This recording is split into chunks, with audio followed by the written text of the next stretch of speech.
Thursday, April 12th, 1883, near Chicago. Dear Aria, Netta was unhappy when she saw that I did not write Dear Aria or the day or year and such. I think it is a waste of space to say these things again and again. Who made up such silly rules about writing in a diary anyway? I said this to Netta, and her stomach began to hurt a lot, so I will do it, at least until she is better. I will not be able to write much else because the lights of Chicago are in sight. Papa said the journey to Chicago should have taken 2 or 3 days. It is now day 8. He also promised that one day I would be happy in our new home. I am going to the back platform one more time and hope that the train goes around another sharp bend. End. Sincerely, Teresa Angelino Viscardi. Dear Mrs. Curran, I had planned to write you a long and full letter when we arrived in Chicago, though I do not know how much time I will have. When we arrived, we were told our next train left from another station, 10 blocks away, and we spent most of our time finding a wagon and moving our belongings. The man was not happy when he saw Mama's piano, and charged an extra $1 to take it. The station is crowded, and I think everyone is angry with the railroad. We were told the heavy rains washed out many crossings and telegraph lines, and that all trains to and from Chicago are being rerouted, even the first-class express trains.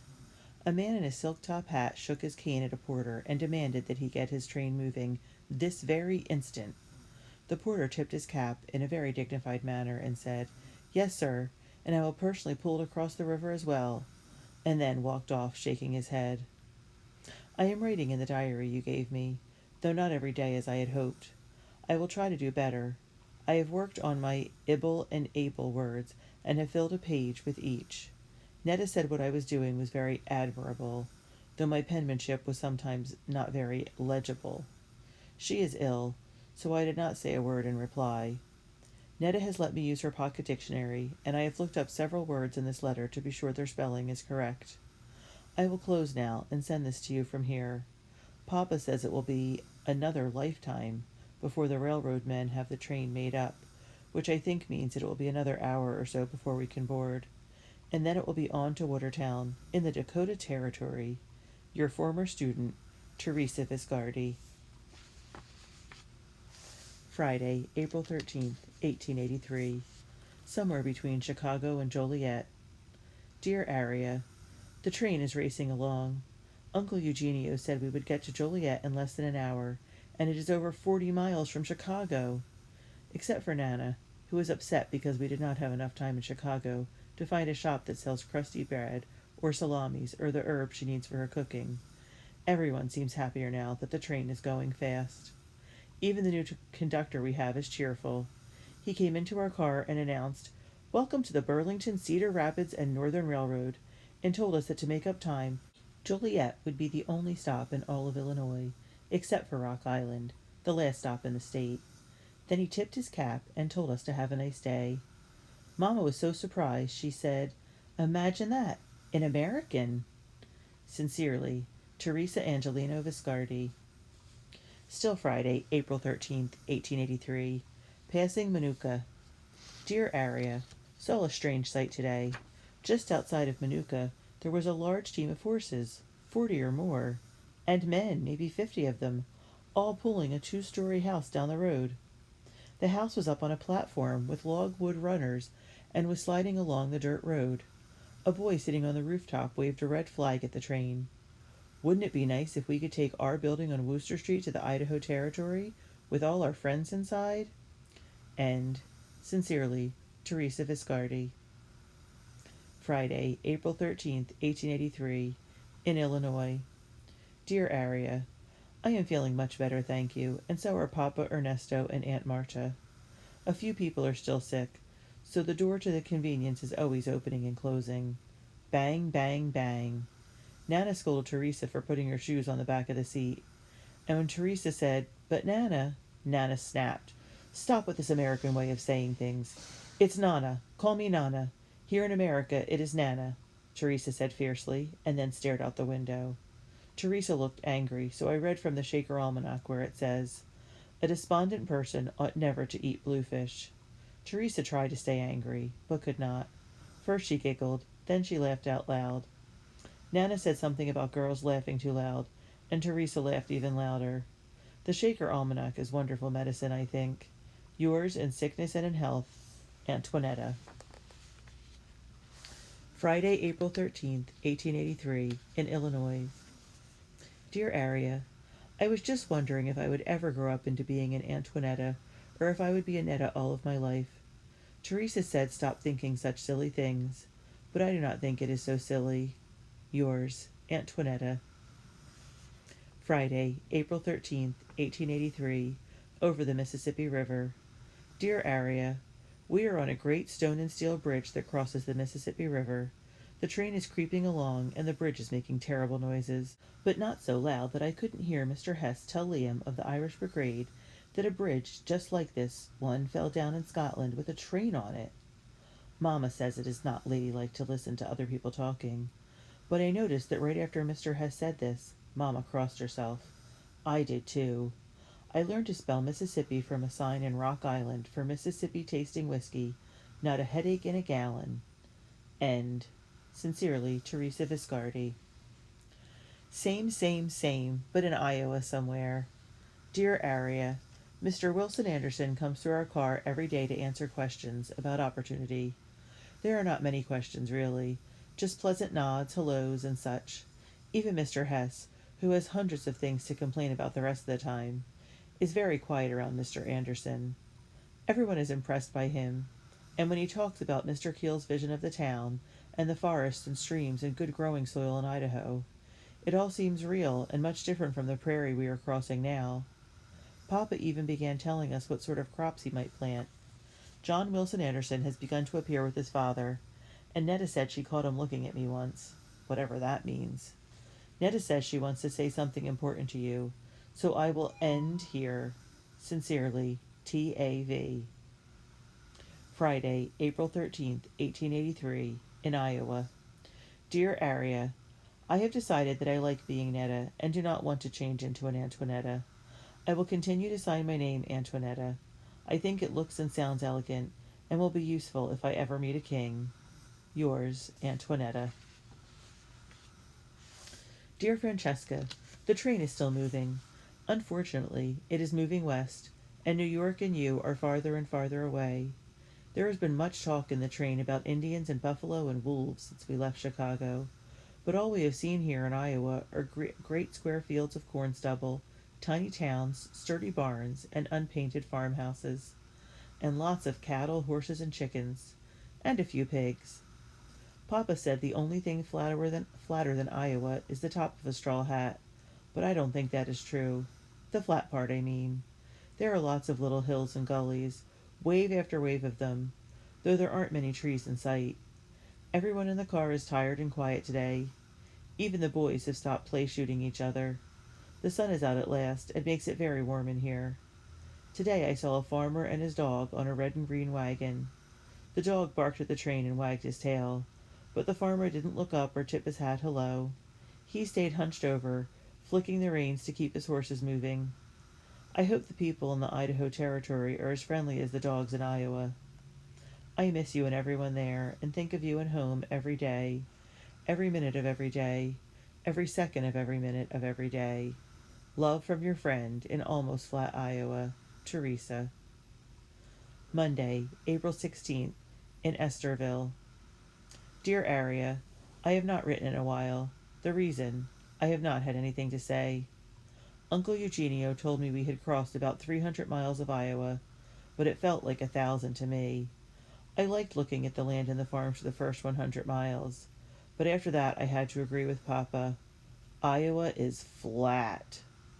I listened to Mama reading to Papa from the Iowa City Press that Ernesto found at the last station.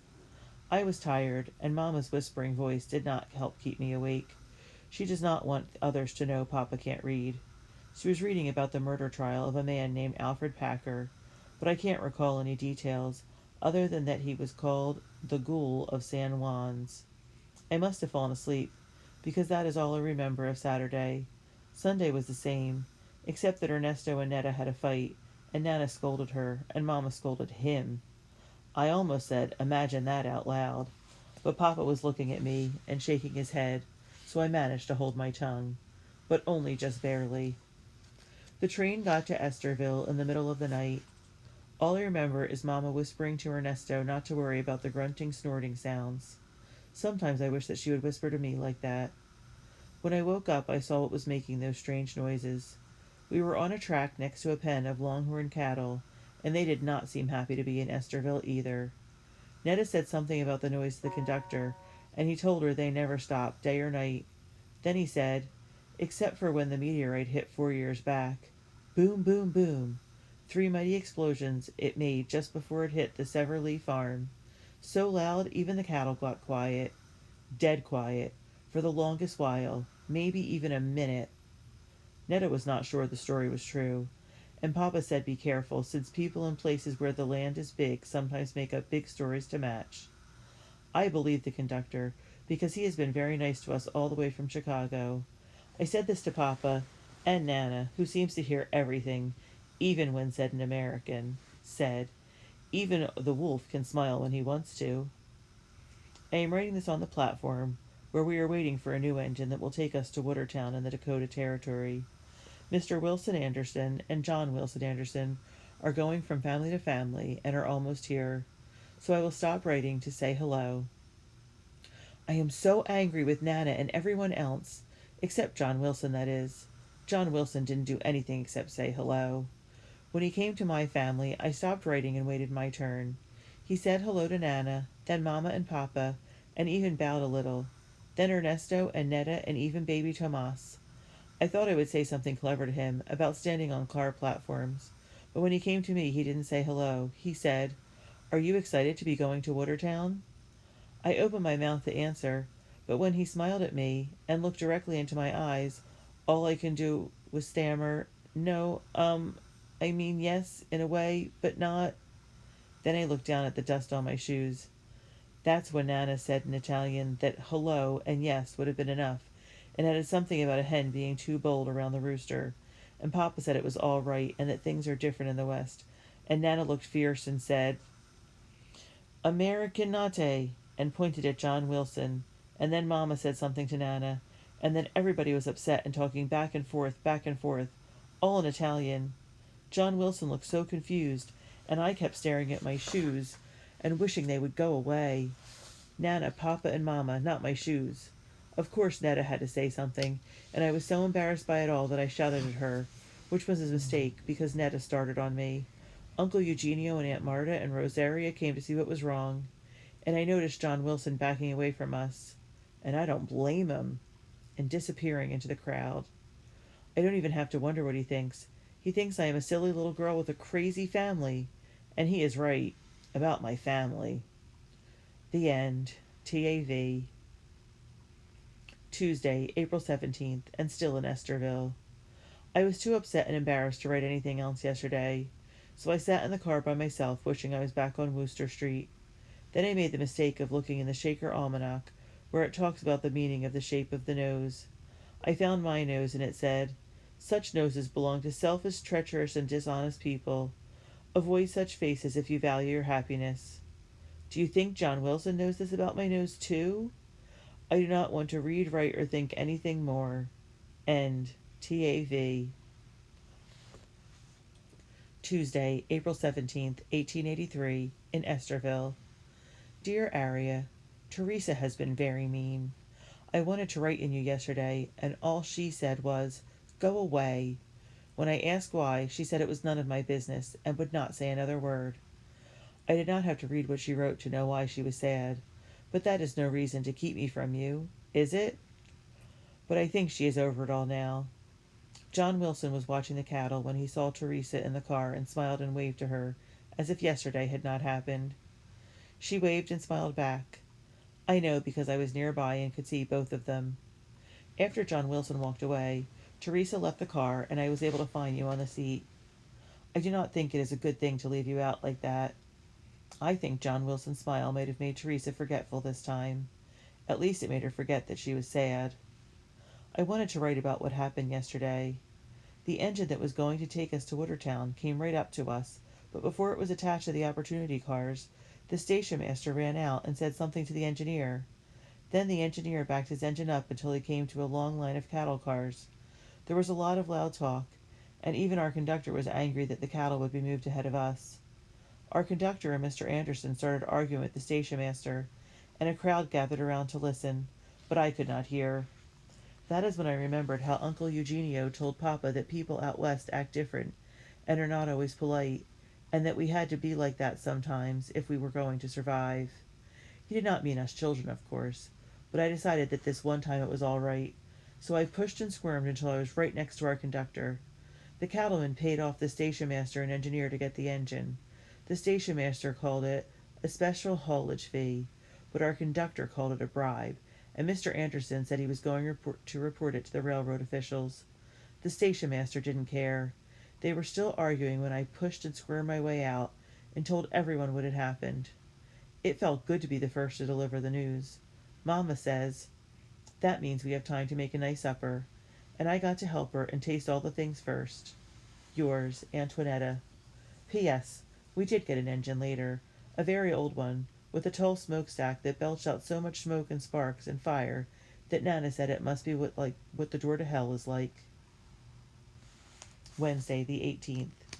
Dear Aria, our conductor came into our car and said, "We have just left the state of Minnesota and the United States and have entered the Dakota Territory. We will be at Watertown in no time now." There was a great cheer from everyone in the car, and Ernesto shouted, "I knew it, I knew it!" But I don't think he really did. Watertown is the end of the line, Mr. Anderson said, and where our real adventure begins, whatever that means. Netta was upset that I did not say "Dear Aria" yesterday. I did not want to be a selfish, treacherous, and dishonest person, so I said I would use it from now on. But I won't put it in all the other things unless they are important. End. TAV. Wednesday, April 18th, 1883. Outside the United States of America. Dear Aria, Teresa said that the farther west we travel, the more I write. I don't think this is true, and I am going back through you to prove it. Even if she is right about this, I do not think it is fair that I write less than she does. Do you? Sincerely, Antoinetta. Dear Francesca, we are almost at Watertown, the very last stop for our train. We will spend one more night in this car, but then I will be happy to say goodbye to it and its hard seats forever. I don't think I asked you how you were in my other letters. Writing in the diary has gotten me used to saying I and me, and not you and yours. I hope your grandfather's toe is better. Mamma thinks he might need different shoes because the sidewalks in New York are harder than the dirt roads in Sicily. Has anything changed on our street? I want to know everything, except who is in our apartment. I think knowing that would make me sad all over again. I have met an interesting boy on the train. His name is John Wilson Anderson, and he is 14, but he looks much older. He says hello to me every time we meet and seems very nice. I will write you more about him when there are no prying eyes around. One thing he did tell me was that we would be at Fort Sully in about 1 month. If you write a letter now, it might be there when we arrive. Can you tell everyone else how to write to me? I can't wait to hear from you. Love from your friend, who is now in the Dakota Territory, Teresa. Monday, the 23rd. Dear Aria, I have not had time to write. So much has happened over the last days. We got to Watertown on Wednesday, and were met at the station by other people going to Opportunity, including the leader, William Keel. After many hellos and handshakes, Mr. Keel climbed on someone's china barrel to talk. Mr. Keel is very short. I do not think he is as tall as I am, and I am just 5 feet tall. And he was wearing black pants, a black cape, and a black hat with a wide flat brim that a gust of April wind almost blew off his head. I learned later that his only son had died just a few days before, but I did not know it when he first got up on the barrel, so he looked very silly to me. "Friends, friends," he said to get our attention, "I want to welcome each one of you to Watertown, and thank you for putting your faith in our humble experiment in freedom." He may be short, but he has a big, powerful voice. We could even hear him when our engine chugged and clanked off, and I think the engineer blew the steam whistle extra long to see if Mr. Keel would stop talking. He didn't. "You are the cornerstones," he continued. "Each and every one of you are the foundation, frame and rafters, the bolts and nails, the everything of a new kind of community, where we are equals in every way, and where your honest labor earns an honest reward. Everyone cheered so loudly when they heard this that you would hardly know we were tired and grumpy. He told us we would leave for Idaho in about 2 weeks' time, and that every family would have a helper, someone from the association who was going to Idaho too, to show you the ropes. I thought the talk was over, but I was wrong. Next, Mr. Keel told us what to expect during the rest of the journey: dusty trails, the bumpy wagon ride, rivers with too much water, and prairie lands with too little water. He said these would be difficult and dangerous, but we can overcome every obstacle because here everyone is your neighbor, and neighbors help neighbors without thought of race or religion or reward. That is our only real rule, friends, and that is how you and opportunity will prosper. Then Mr. Keel described the land in Idaho. I had read the little brochure on opportunity and heard Mr. Anderson talk about it, but Mr. Keel made it sound like paradise. You'll see it first from a mountain top, a broad valley of hardwood trees and grass and wildflowers, with a wide stream of pure, fast-moving water running up the middle. When I say the water is pure, oh, my friends, it's impossible to describe how deeply sweet and cold and clean it is to the taste.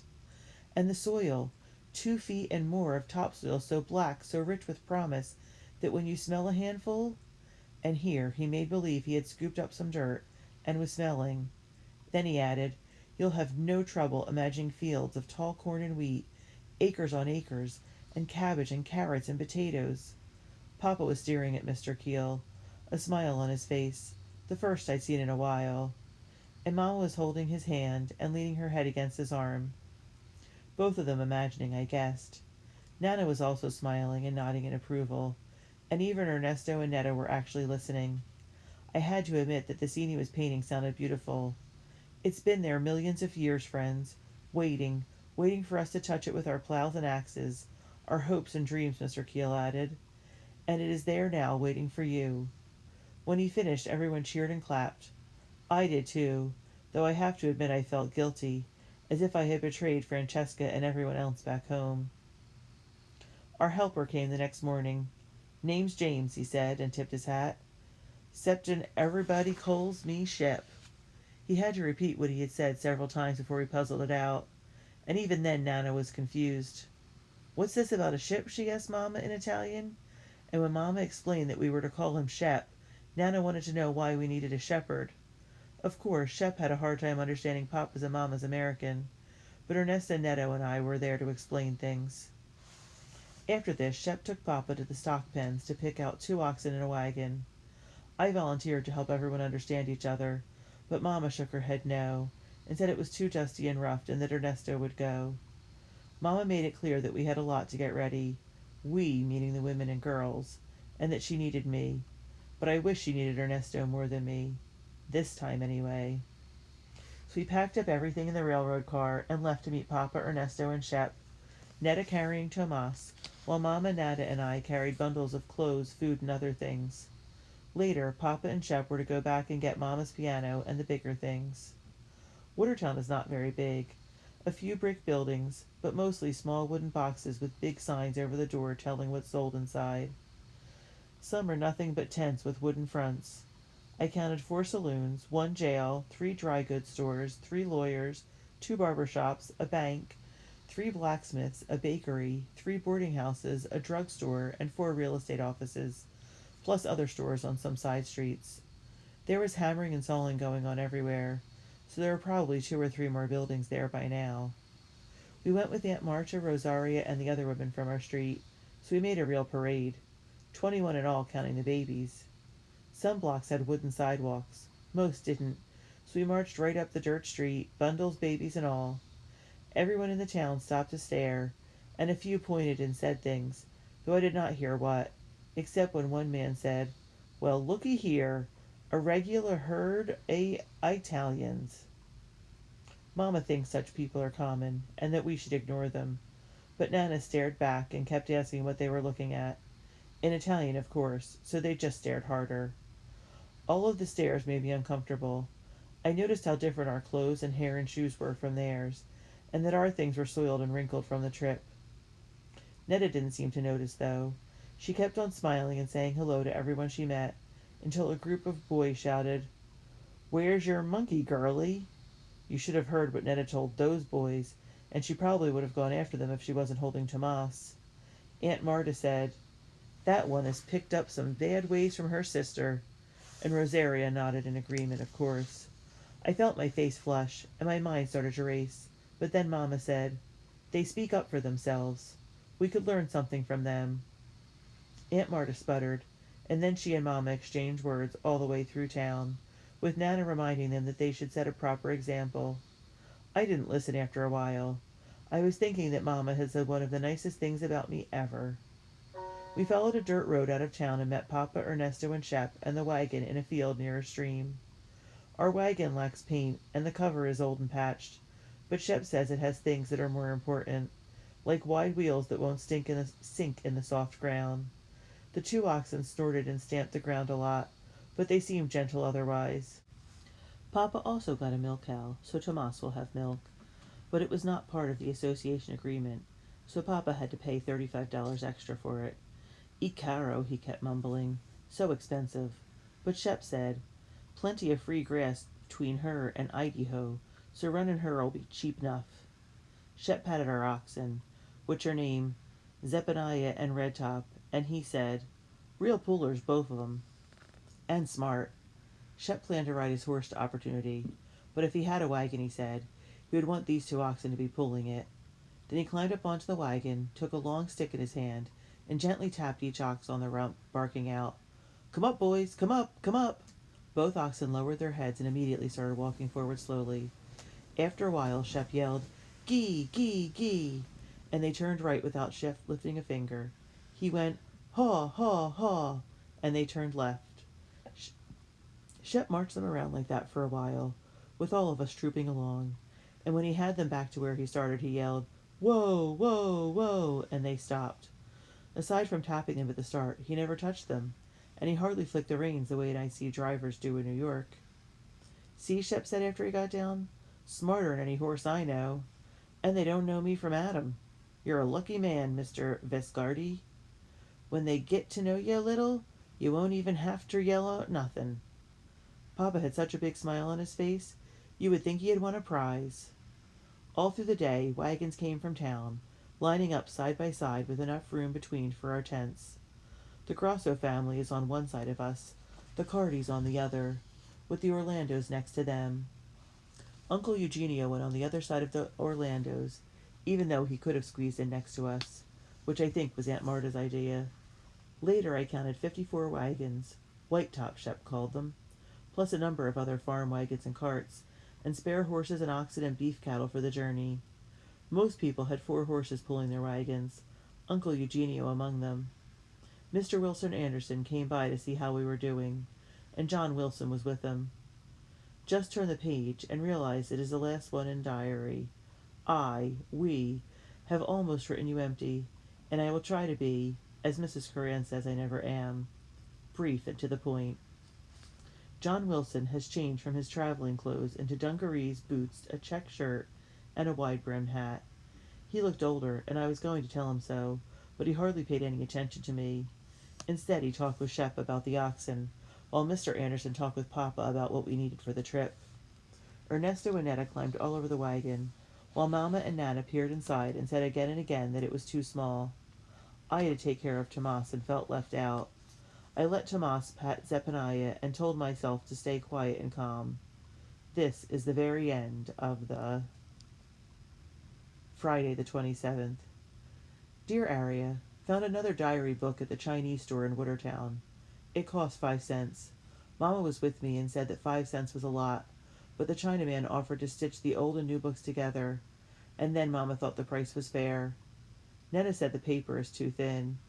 I like the yellowy color and the tissuey sound the pages make when they are turned. Anyway, I think it is better to have 1 diary than 2. John Wilson is acting odd. He says hello and talks with me when we are alone, but whenever Shep comes near, he turns away and ignores me. Maybe it's my clothes or the way I look, or talk. Oh, I hate thinking these things. It is a waste of time, like writing down the full date at the beginning of every entry. I have decided I won't talk to him whether we are alone or not. It is beginning to rain and Mama wants me to help get things into the wagon.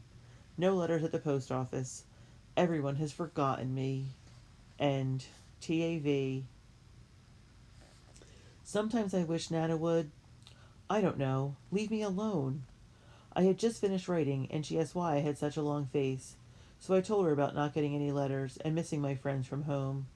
All she said was, just look around you, and you might find a new friend or two.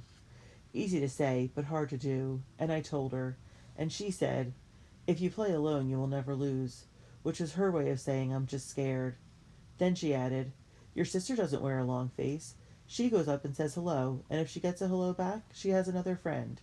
What is so hard about that? I did not tell her what is so hard about doing that, but I will tell you. Netta is smart and pretty and always says the right thing, and everybody likes her. Sometimes I wish Nana had stayed in Trepetto.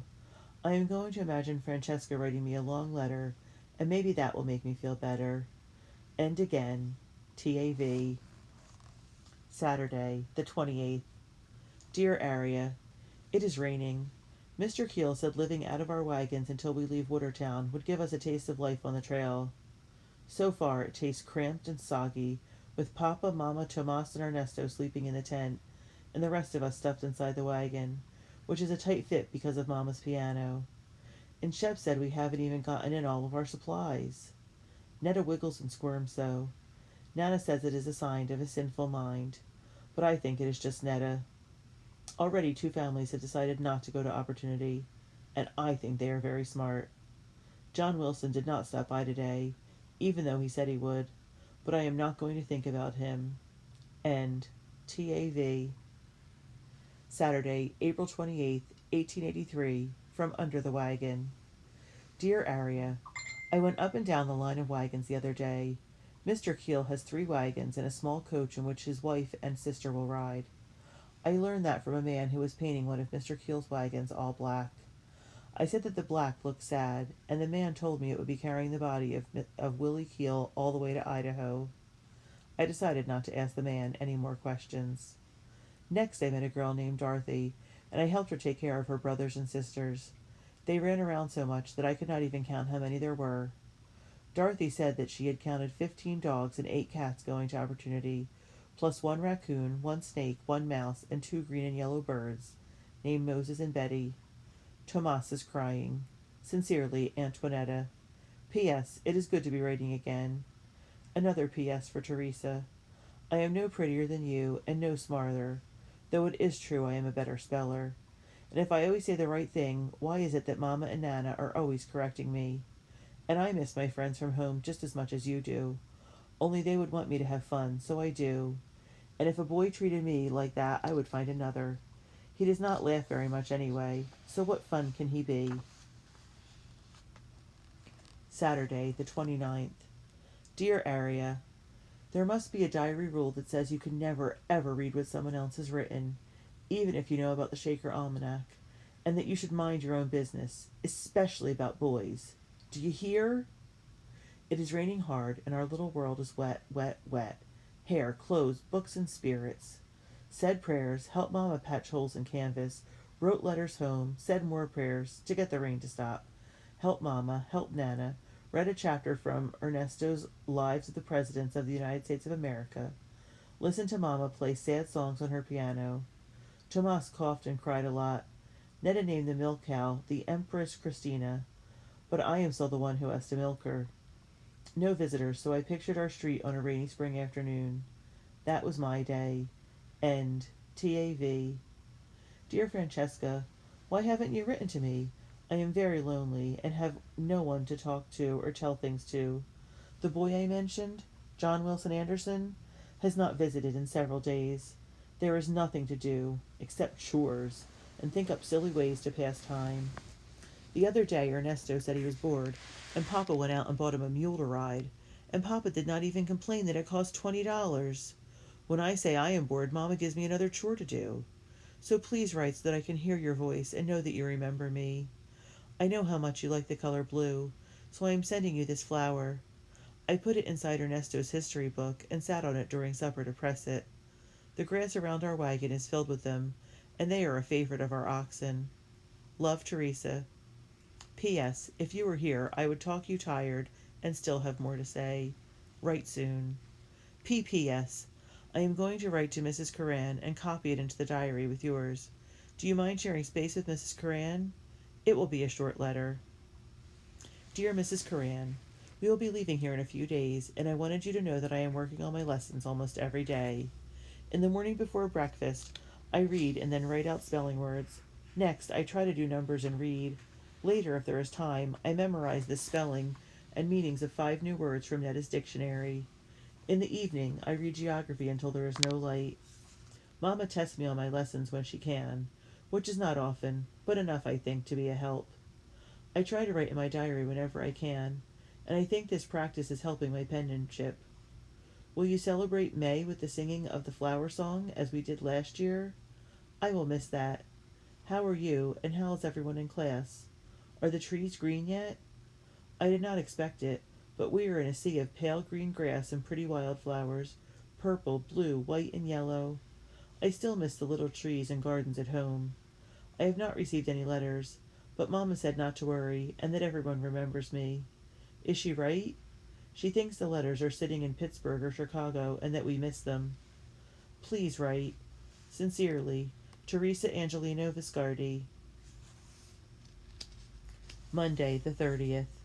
Dear Aria, no rain, and not much that is new. Tomas is sick, and Mamma is very cross. Papa and Uncle Eugenio and the other men have gone to meet the trainmaster and his associates and hear about the journey. Nana says that every time something needs to be cleaned or swept or mended, the men have a meeting and smoke their pipes and cigars. End. TAV. 4 p.m. What news? I went to town with Nana to mail letters, and on the way met John Wilson, who said hello as if everything was fine. At first I ignored him. I did not even say hello, just nodded. But after walking a ways with him, asking what was wrong, and me saying nothing, I told him. He apologized right away, and kept on apologizing all the way into town, and to the post office, and all the way back, and ended by saying, I don't know what I'd do if you didn't talk to me. Nana cleared her throat many times during this trip. I wish she didn't know as much American as she does, but John Wilson didn't seem to notice. He also said I should call him J.W., because all his really good friends call him that. When John, J.W., left us, Nana said, He is a nice boy, an American. Then added, but, I don't know the American. So she said in Italian, He apologizes more than a man should. I thought what he said was what he should have said. Mamma does not feel well, and I must help Nana make supper. End. TAV.